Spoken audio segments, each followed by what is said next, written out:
James an apology. Oh, Hey, man. how about this? Oh, man, that's so cute. Zuri James to Dad. Throwing alley-oops. Maybe they should sign her. Oh, She'll be like the 6th or 7th best player on the team. During a live segment on Inside the NBA, Charles Barkley delivered a moment that instantly set the basketball world buzzing. Sitting alongside Ernie Johnson and Kenny Smith, Barkley took a playful jab at the Los Angeles Lakers roster in a way nobody expected. Instead of breaking down statistics or criticizing a specific player, he turned the conversation into a joke about LeBron James and even referenced LeBron's daughter, Zuri James. Barkley joked that she might be good enough to be the 6th or 7th best player on the team, which instantly had the studio laughing and sent the internet into debate mode. The moment felt both hilarious and awkward at the same time. Viewers watching live could sense the mix of tension and confusion.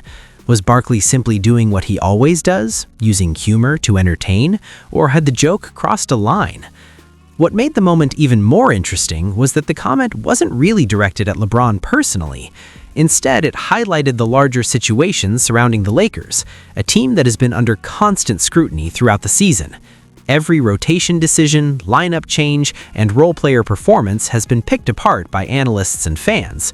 When you look beyond the humor, some fans even admitted Barkley's joke carried a hidden point about the struggles and inconsistency surrounding the Lakers roster. Or holding her hand as a girl dad would. Can you describe that? It's special. Special. It's definitely softened me up over the last 11 years. I had 2 boys to begin with, but getting that little girl 11 years ago, man, it's definitely softened me up. So it's special to have her. It's a different type of love. If anybody got girls and boys, it's a different type of love it's like tough love when it comes to my boys. I yell at them and stuff, whatever. They take it. They know how to approach it. It's different. It's a little softness with my daughter, so it's pretty cool. Had she been able to go on a trip like this? First. Charles Barkley simply wrapped his criticism in his usual bold humor and delivered it in a way only he can. But that joke quickly sparked a massive debate across basketball media. Some fans argued that bringing up LeBron James's family, specifically his daughter Zuri James, crossed a line, while others saw it as harmless television humor and just another classic Barkley moment. The discussion exploded online. Did Barkley go too far, or were people simply overreacting to a joke? To understand why the moment became so big, you have to look at the context. At the time, LeBron and the Los Angeles Lakers were in San Francisco preparing for a high-profile matchup against the Golden State Warriors. It was already a major night on the NBA calendar, but there was another storyline quietly happening off the court. For the first time during a regular season road trip, LeBron had his daughter traveling with him. Instead of just focusing on basketball, he turned the trip into a small father-daughter adventure. They visited Alcatraz Island, walked across the Golden Gate Bridge, and explored the city together before the big game. For fans, it was a rare behind-the-scenes look at LeBron the father rather than LeBron the global superstar, and people loved seeing that side of him. But back in the studio on Inside the NBA, while analysts discussed the Lakers' ongoing roster issues, Barkley managed to turn that wholesome storyline into one of the funniest and most controversial moments of the week. The reaction from fans was immediate. The night before the game, LeBron and his daughter had been enjoying a quiet evening in the city.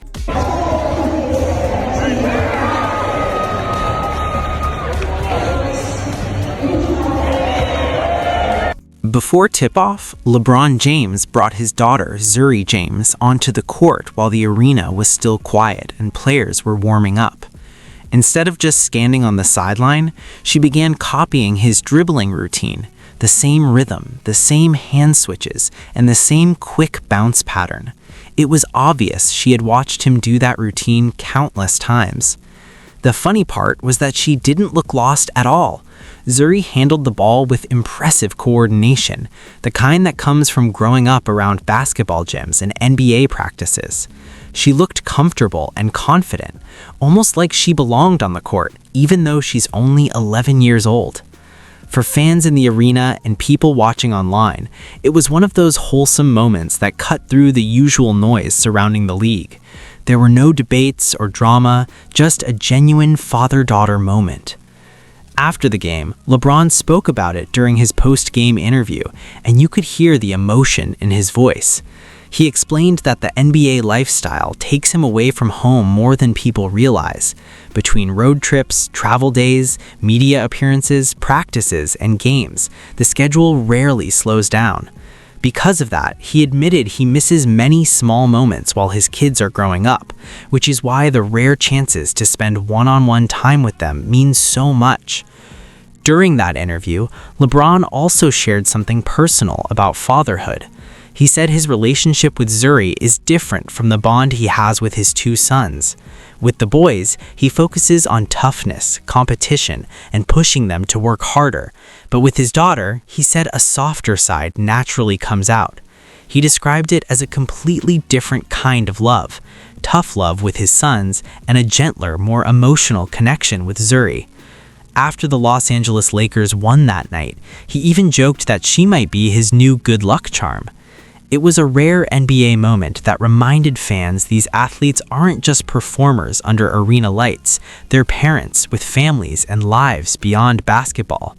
But when that footage eventually reached the studio of Inside the NBA, the tone of the story shifted. The crew replayed the clip of Zuri dribbling with LeBron before the game, and Charles Barkley watched closely, noticing her balance, coordination, and comfort with the ball, clear signs of a kid who has spent her entire life around NBA arenas and basketball environments. Mimicking your dribbling routine, what was that moment like for you, and then be able to play in front of her and have a good win like this? I said post-game, I missed a lot of moments, spending time with my kids because of my career. And, anytime I have over the course of my career, anytime I got moments with them, either individually, two of them, three of them all together, whatever the case may be, it's always special for me. During the broadcast of Inside the NBA, Charles Barkley delivered the line that instantly exploded across basketball media. With a completely straight face and no hesitation, he looked at the screen and joked that Zuri James might already be the 6th or 7th best player on the Los Angeles Lakers roster. The studio immediately burst into laughter. Ernie Johnson joked that Barkley probably owed the Lakers an apology, while Kenny Smith could barely stop laughing. Barkley, however, didn't back down. He leaned back, doubled down on the joke, and shrugged as if it were something he had been saying for years.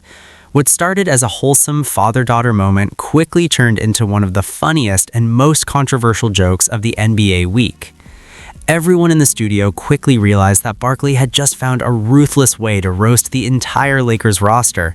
He didn't need statistics or a long analysis. In one sentence, he transformed a simple clip of Zuri dribbling during warm-ups into a sharp piece of commentary about the team's depth. By saying she might already be the 6th or 7th best player on the roster, Barkley essentially used an 11-year-old's warm-up clip as a measuring stick for the team's struggling supporting cast. That's why the moment hit so hard. Barkley even pushed the joke further by saying the Lakers might want to think about signing her, which sent the entire panel into another round of laughter. It was classic Barkley, bold, outrageous, and aimed directly at a team that has been under heavy scrutiny all season. Of course, an important point needed to be made. Zuri James is only 11 years old, and according to her mother, Savannah James, her main sport right now is volleyball, not basketball. Even LeBron James has joked that Savannah isn't exactly eager to see another basketball player in the family. Zuri was simply on the court because she grew up around the game. Children raised around professional sports naturally absorb the environment. They watch drills, copy routines, and pick up the fundamentals through constant exposure. That's exactly what fans saw in the clip, an 11-year-old comfortably dribbling a basketball and mimicking her father's routine. The real point behind Barkley's joke wasn't about Zuri at all. It was about the Lakers. By saying she might be one of the better players on the roster, Barkley was delivering a sarcastic critique of the team's construction and inconsistency. Despite having a superstar like LeBron and championship expectations, the Lakers have struggled at times to find a consistent identity. Some nights the offense flows and the defense looks sharp, while other nights the rotation appears confused and the supporting cast fails to provide stability. At the time Barkley made his comment, the Lakers had lost 5 of their previous 7 games and were sitting in the middle of the Western Conference standings, far from the dominant position many expected. That inconsistency is exactly why Barkley's joke resonated with so many fans. When a team with championship ambitions struggles to maintain momentum, every weakness becomes easier to highlight. A simple viral clip suddenly becomes the perfect setup for criticism. Barkley saw the opportunity and used it to poke fun at a team still searching for answers. After the game, reporters asked LeBron about the pre-game moment with his daughter and the clip that had gone viral. By then, Barkley's joke had already spread throughout basketball media. LeBron handled the situation calmly and kept the focus where he wanted it, on his family. Instead of responding to Barkley directly, he talked about how special it was to have Zuri with him.